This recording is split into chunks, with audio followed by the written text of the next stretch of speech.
जय हिंद दोस्तों, guarantee success institute में आज आपका हार्दिक स्वागत है। हम आज जो टॉपिक पढ़ने जा रहे हैं वो है राष्ट्रीय बंदरगाह। सबसे पहले हम बात करते हैं बंदरगाह जो हैं हमारे देश में टोटल बंदरगाह जो कि 7,516.6 किलोमीटर जो एरिया है हमारे देश का, जो तटीय क्षेत्र है वो कितना किलोमीटर है? 7,516.6 किलोमीटर। ठीक है, इतना क्षेत्र है ये पूरा। और इसमें जो है बंदरगाहों की संख्या लगभग 200 से अधिक है। ठीक है, छोटे बड़े बंदरगाह कितने हैं? 200 से अधिक हैं। अब बंदरगाह जो हैं उनकी अगर बात करें नेशनलाइज मतलब राष्ट्रीयकृत बंदरगाहों की संख्या टोटल कितनी है? 13 बंदरगाह हैं। अब वो 13 बंदरगाह जो एग्जाम में पूछे जाने वाले हैं वो हम एक एक करके देखते हैं कि कौन कौन से बंदरगाह हमारे लिए एग्जाम के लिए हिसाब से भी इंपॉर्टेंट है और राष्ट्रीयकृत बंदरगाहों की संख्या कितनी है? 13, जिसे हम अब पढ़ने जा रहे हैं। तो सबसे पहले जो है हम सबसे पहला राज्य जो है, देखिए इसको देखेंगे, ये है गुजरात, महाराष्ट्र, गोवा, कर्नाटक, केरल, तमिलनाडु, आंध्र प्रदेश, उड़ीसा और पश्चिम बंगाल। इसके अलावा एक बंदरगाह जो है ये अंडमान निकोबार में भी स्थित है। तो हम देखते हैं सबसे पहले जो है गुजरात का बंदरगाह जो कि है, जिसका नाम है, जो यहाँ पर स्थित है, कांडला बंदरगाह। क्या नाम है उसका? कांडला बंदरगाह। ठीक है, इसका नाम क्या है? कांडला बंदरगाह है और ये एक राष्ट्रीयकृत बंदरगाह है, पहला बंदरगाह है। ठीक है, इसके बाद अगर बात करें कि इसका नाम कांडला बंदरगाह के अलावा एक और बंदरगाह नाम चेंज हो गया है, जिसका नाम हो गया है पंडित दीनदयाल उपाध्याय बंदरगाह। क्या नाम हो गया है? पंडित दीनदयाल उपाध्याय बंदरगाह रख दिया गया है। पहले कांडला नाम हुआ करता था, अब हो चुका है पंडित दीनदयाल उपाध्याय बंदरगाह। ठीक है, अब अगर एग्जाम में ऐसा क्वेश्चन पूछ लिया जाए कि इसकी विशेष बात क्या है, कांडला बंदरगाह है या पंडित दीनदयाल उपाध्याय बंदरगाह की, तो इसकी पहली विशेषता है कि यह एक ज्वारीय बंदरगाह है।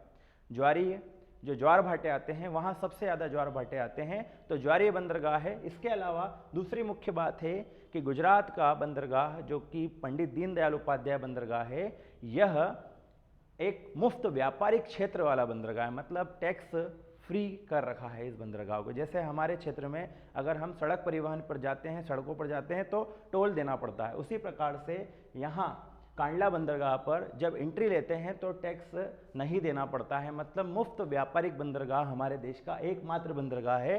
कौन सा है? कांडला या पंडित दीनदयाल उपाध्याय बंदरगाह। अब देखते हैं हम, फर्स्ट नंबर पर हमने कांडला पढ़ा, अब सेकंड नंबर पर पढ़ते हैं मुंबई में 2 बंदरगाह स्थित है। पहला बंदरगाह है मुंबई में, जो कि मुंबई के नाम से ही है। ये दूसरा बंदरगाह है, कौन सा? मुंबई बंदरगाह। इसकी विशेष बात है कि देश का सबसे बड़ा बंदरगाह एवं दक्षिणी एशिया का सबसे बड़ा बंदरगाह अगर कोई सा है तो वो है मुंबई बंदरगाह। अब सबसे बड़ा है इसका मतलब यहाँ पर ट्रैफिक सबसे ज़्यादा हो रहा है। तो ट्रैफिक ज़्यादा होने के कारण ये जो बंदरगाह है, इसी के पास में एक बंदरगाह और बनाया गया जिसका नाम रखा गया नहावा शेवा। तो तीसरा बंदरगाह जो बनाया गया उसका नाम क्या है? नहावा शेवा बंदरगाह।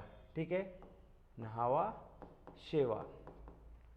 ठीक है, नहावा शेवा नाम अजीब है, तो इसका नाम, हालांकि परिपाटी अब हो रही है कि नाम हर क्षेत्र के बदले जा रहे हैं, तो नहावा शेवा की जगह पर नाम रख दिया गया है पंडित जवाहरलाल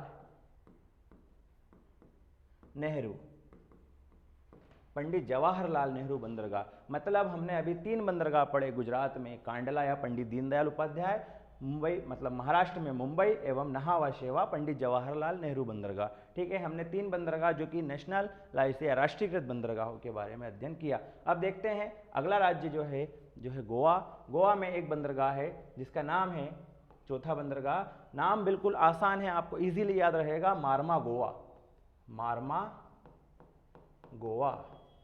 ठीक है, तो कहाँ पर? गोवा में स्थित बंदरगाह जो कि राष्ट्रीयकृत बंदरगाह है उसका नाम क्या है? मार्मा गोवा। इसके बाद बात करते हैं अगला बंदरगाह जो कि 13 बंदरगाह में से 5वां बंदरगाह है, वो है कर्नाटक में स्थित। उसका नाम है 5वें बंदरगाह का न्यू मंगलूर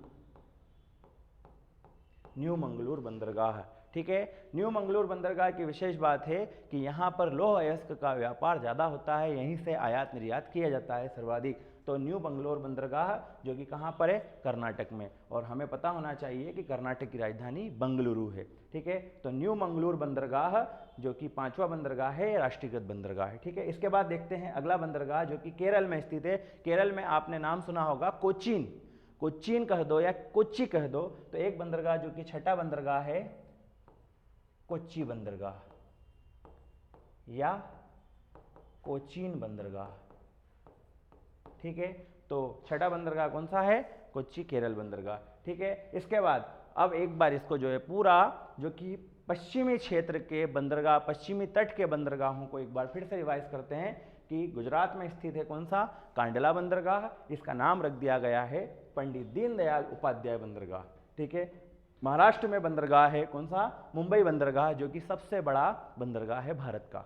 ठीक है, इसके बाद मुंबई के नज़दीक ही एक और बंदरगाह बनाया गया जिसका नाम है नहावा शेवा, जो कि पंडित जवाहरलाल नेहरू बंदरगाह के नाम से नया नाम रखा गया है। ठीक है, इसके बाद देखते हैं चौथा बंदरगाह मारमा गोवा बंदरगाह है जो कि कहाँ पर है, गोवा में स्थित है। इसके बाद देखते हैं कर्नाटक में स्थित बंदरगाह है जो कि न्यू मंगलूर बंदरगाह के नाम से जाना जाता है। ठीक है, इसके बाद देखते हैं केरल में मसालों का व्यापार सर्वाधिक होता है, तो कोच्चि बंदरगाह या कोचीन बंदरगाह स्थित है जो कि एक राष्ट्रीयकृत बंदरगाह है। इसके बाद अगर बात करें हम कि पूर्वी क्षेत्रों में, पूर्वी तट पर कौन कौन से बंदरगाह हैं, तो देखते हैं तमिलनाडु में 3 बंदरगाह हैं, एक नहीं तीन बंदरगाह हैं। तीन बंदरगाह कौन से हैं, तो हमें इसे याद रखना है कि एक ट्रिक है इसकी, TAT, तमिलनाडु तट पर है। तट पर मतलब टी का मतलब होता है तूतीकोरिन, ए का मतलब होता है एन्नोर, और टी का मतलब होता है तमिलनाडु जिसकी राजधानी है चेन्नई, तो चेन्नई। तो 3 बंदरगाह हैं कुल, कौन कौन से, तूतीकोरिन, एन्नोर और चेन्नई। तो तमिलनाडु तट पर है, ऐसे हम ट्रिक से याद रख सकते हैं। ठीक है, तो हमें देखना है एक बंदरगाह जो कि यहाँ पर है तूतीकोरिन बंदरगाह, दूसरा बंदरगाह है यहाँ पर चेन्नई बंदरगाह, और यहाँ पर है कौन सा बंदरगाह, एन्नोर बंदरगाह। ठीक है, तो ये कौन से हो गए, 7वां, 8वां और 9वां। अब हम बात करते हैं चेन्नई बंदरगाह की। एक मुख्य बात है कि चेन्नई बंदरगाह एक कृत्रिम बंदरगाह है, मतलब आर्टिफिशियल बंदरगाह है। आर्टिफिशियल बंदरगाह मतलब हमने उसे निर्मित किया है जहाज़ों के आसानी से इंटर होने के लिए हमने जो है कई सारे यंत्र लगा रखे हैं जिससे वे आसानी से इंटर हो सकें, तो वह है चेन्नई बंदरगाह पे। ठीक है, एवं गहरा एवं कृत्रिम बंदरगाह जो है कौन सा है, चेन्नई बंदरगाह है। इसके बाद अगर बात करें हम, अगर तूतीकोरिन की बात करें तो तूतीकोरिन बंदरगाह ऐसी जगह पर है जहां पर जहाज, बड़े बड़े जहाज इंटर नहीं हो पाते, तो जहाज जो है अपना सामान छोटी छोटी नावों में इंटर करते हैं। ठीक है, और वो सामान जो है हमारे देश में सब दूर जाता है, मतलब लगभग 5 किलोमीटर पहले से ही जहाज, बड़े जहाज पहले ही अपना सामान छोटी छोटी नावों में डलवा देते हैं। ठीक है, तो अब देखते हैं, हमने जो है 9 बंदरगाह इजीली पढ़ लिए हैं। ठीक है, इसके बाद देखते हैं अगला जो कि आंध्र प्रदेश में स्थित है, और आंध्र प्रदेश में सबसे गहरा एवं प्राकृतिक बंदरगाह है जो कि 10वां बंदरगाह अगर बात करें उसका नाम है विशाखापट्टनम। क्या नाम है, विशाखापट्टनम, जो कि 10वां सबसे गहरा एवं प्राकृतिक बंदरगाह है, मतलब नेचुरल बना हुआ बंदरगाह जो कि गहरा एवं प्राकृतिक है, विशाखापत्तनम बंदरगाह। इसके बाद देखते हैं अगला है ओडिशा में 11वां बंदरगाह। ओडिशा में एकमात्र बंदरगाह जो कि राष्ट्रीयकृत बंदरगाह है उसका नाम है पारादीप, पारादीप बंदरगाह। ठीक है, पारादीप ऐसे याद रख सकते हैं कि पारा मतलब पर, किसी व्यक्ति को पर लग जाए तो उड़ने लगेगा, तो पर लग गए उड़ने लगा मतलब ओडिशा। ठीक है, ओडिशा का बंदरगाह जो है कौन सा है, पारादीप बंदरगाह ओडिशा में है। और अब बात करते हैं हम कि पारादीप बंदरगाह के बाद पश्चिम बंगाल में कोलकाता बंदरगाह स्थित है। कौन सा बंदरगाह, कोलकाता, पश्चिम बंगाल की राजधानी कोलकाता है। और 12वां बंदरगाह कौन सा है, कोलकाता बंदरगाह। ठीक है, अब अभी तक हमने जितने भी बंदरगाह पढ़े थे वो सब समुद्र के किनारे पर है, परंतु कोलकाता बंदरगाह एक ऐसा बंदरगाह है जो हुगली नदी के तट पर स्थित है। कौन सी नदी? हुगली नदी। ठीक है, हुगली नदी मतलब नदी के तट पर बना बंदरगाह जो है कोलकाता बंदरगाह है। इसके बाद अगर बात करें हम, ये तो हो गए 12 जो कि हमारे देश के सारे नज़दीक बंदरगाह थे। अब एक केंद्र शासित प्रदेश पर एक बंदरगाह है जिसका नाम, इसको हम मिटा देते हैं,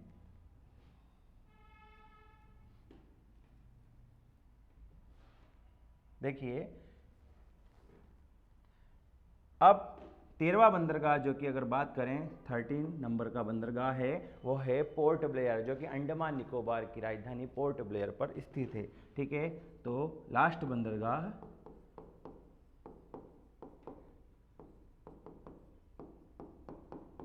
पोर्ट ब्लेयर बंदरगाह। तो टोटल हमने 13 बंदरगाह जो कि हमारे देश के राष्ट्रीयकृत बंदरगाह हैं उनके बारे में अध्ययन किया। तो एक बार फिर से रिवाइज करते हैं। अब देखिए, हमें पता होना चाहिए कि पश्चिम क्षेत्र में जो पानी का एरिया है उसे अरब सागर कहते हैं, और पूर्वोत्तर क्षेत्र में जो कि पानी का एरिया है वो बंगाल की खाड़ी कहलाता है। तो हमने जो देखा कि 1 से लेकर 6 तक जो है कौन से बंदरगाह किस क्षेत्र में आते हैं? अरेबियन सागर या अरब सागर की तरफ। और पश्चिमी क्षेत्र में जो बंदरगाह आते हैं पूर्वी क्षेत्र में, वो कौन से हैं?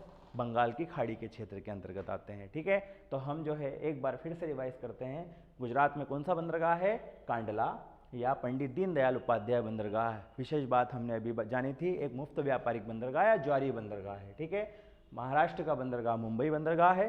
ठीक है, इसके बाद एक नया बंदरगाह बनाया गया नहावा शेवा, जिसका नाम पंडित जवाहरलाल नेहरू बंदरगाह रखा गया। ठीक, मारमा गोवा जो कि गोवा में स्थित है, न्यू मंगलूर बंदरगाह कर्नाटक में, कोच्चि बंदरगाह या कोचिन बंदरगाह केरल में। ठीक है, इसके बाद तमिलनाडु में तूतीकोरियन, चेन्नई और एन्नौर बंदरगाह है। ठीक है, इसके बाद बात करते हैं कहाँ पे, तो देखिए आंध्र प्रदेश में विशाखापत्तनम बंदरगाह है। ठीक है, इसके बाद देखते हैं विशाखापत्तनम बंदरगाह की क्या बात पड़ी थी हमने विशेष, कि सबसे गहरा एवं प्राकृतिक बंदरगाह है। ठीक है, इसके बाद 11वां बंदरगाह जो कि उड़ीसा में है, पारादीप बंदरगाह, और कोलकाता बंदरगाह जो कि 12वां है पश्चिम बंगाल में हुगली नदी पर, और अंतिम बंदरगाह पोर्ट ब्लेयर बंदरगाह जो है वो अंडमान निकोबार हमारे केंद्र शासित प्रदेश में। हमारे देश में टोटल 200 से अधिक बंदरगाह हैं, पर राष्ट्रीयकृत बंदरगाह जो हैं 13 ही बंदरगाह हैं जिनके बारे में हमने अध्ययन किया है। ठीक है, तो इस तरह से जो है क्वेश्चन एग्जाम में पूछे जाते हैं,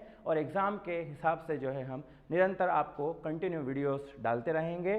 तो हमारे चैनल को जो है ज़्यादा से ज़्यादा सब्सक्राइब और लाइक करें, कमेंट्स करें। ठीक है, थैंक यू वेरी मच।